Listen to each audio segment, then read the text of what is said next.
यह कहानी है काशवी की। काशवी अपने पति के साथ एक छोटे से फ्लैट में रहती हैं। उसका पति हितेश है, जो कि शिक्षा मंत्री के लिए क्लर्क के रूप में काम करता है। काशवी एक बहुत ही सुंदर युवती है।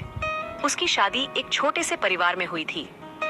न तो वे एक शानदार जीवन जीते थे और न ही वे गरीब थे। यह कह सकते हैं कि उसका पति एक मिडिल क्लास फैमिली से था। काशवी बहुत दुखी थी, क्योंकि वह हमेशा सोचती थी कि वह दुनिया की सभी ऐसो आराम पाने के लिए पैदा हुई थी, लेकिन उसे एक तुच्छ और सरल जीवन जीना पड़ा। एक दिन की बात है, काशवी का पति बड़े ही खुशीमंद से अपने काम पर से घर आता है। उसके हाथ में एक कार्ड था, जिस पर रात्रि भोज पार्टी का निमंत्रण था।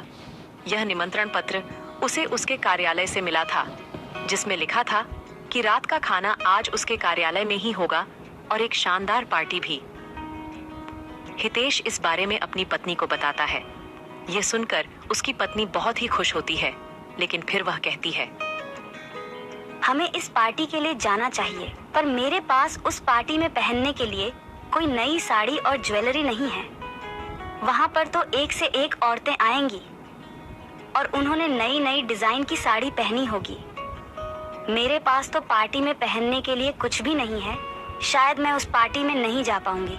काश मेरे पास कोई सुंदर सी साड़ी होती, जिसे मैं उस पार्टी में पहन कर जा सकती।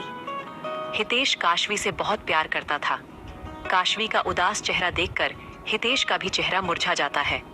फिर वह मन ही मन में सोचता है, मैं काशवी की मदद कैसे करूं? काशवी के पास तो पार्टी में पहनने के लिए कोई ढंग की साड़ी नहीं है, लेकिन अच्छी साड़ी लेने के लिए तो काफी अच्छे पैसे लग जाएंगे, और इतने पैसे तो मेरे पास नहीं है। मैं काशवी को ऐसे उदास नहीं देख सकता। मुझे कुछ ना कुछ तो करना ही होगा। तभी हितेश का ध्यान अपने उन पैसों पर जाता है जिसे उसने अपने लिए बाइक खरीदने के लिए जमा किए थे। क्योंकि हितेश को अपने घर से कार्यालय तक पैदल ही जाना पड़ता था, उसके पास कोई बाइक नहीं थी। इसलिए उसने पैसे जोड़ जोड़ कर बाइक खरीदने की सोची थी। लेकिन अपनी पत्नी का उदास चेहरा देखकर उसने काशवी से कहा, तुम चिंता मत करो, मैं तुम्हें नई साड़ी जरूर दिलाऊंगा। मैंने कुछ पैसे जमा किए हैं, वह आज तुम्हारे काम आ जाएंगे। हितेश काशवी को एक कपड़े की दुकान पर लेकर जाता है। उस दुकान में बहुत सुंदर सुंदर कपड़े थे। काशवी वहां से बहुत ही सुंदर साड़ी पसंद करती है, जो लगभग 20,000 की थी। हितेश के पास सिर्फ 30,000 रुपए ही थे। वह 20,000 की साड़ी काशवी के लिए खरीद देता है। इसके बाद वह जूतों की दुकान पर जाती है और वहां पर एक बहुत ही महंगा जूता पसंद करती है, जिसकी कीमत 10,000 थी। हितेश काशवी को मना नहीं कर पाया। उसने सोचा, अगर वह उसे जूते के लिए मना कर देगा तो वह निराश हो जाएगी। इसलिए हितेश ने उसे जूते दिला दिए। इसके बाद काशवी हितेश से ज्वेलरी की मांग करती है, लेकिन हितेश के पास बिल्कुल भी पैसे नहीं बचे थे।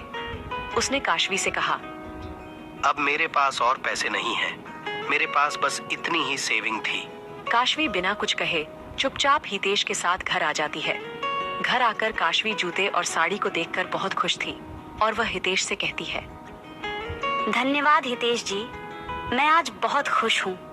इतनी सुंदर साड़ी आज से पहले मैंने कभी अपने जीवन में नहीं देखी थी, और ये जूते तो उससे भी सुंदर है। पर मेरे पास पार्टी में पहनने के लिए कोई भी ज्वेलरी नहीं है। तभी काशवी का ध्यान अपनी सहेली सीमा पर जाता है और वह हितेश से कहती है, लेकिन मेरी सहेली सीमा है ना, वही जो हमारी शादी में आई थी।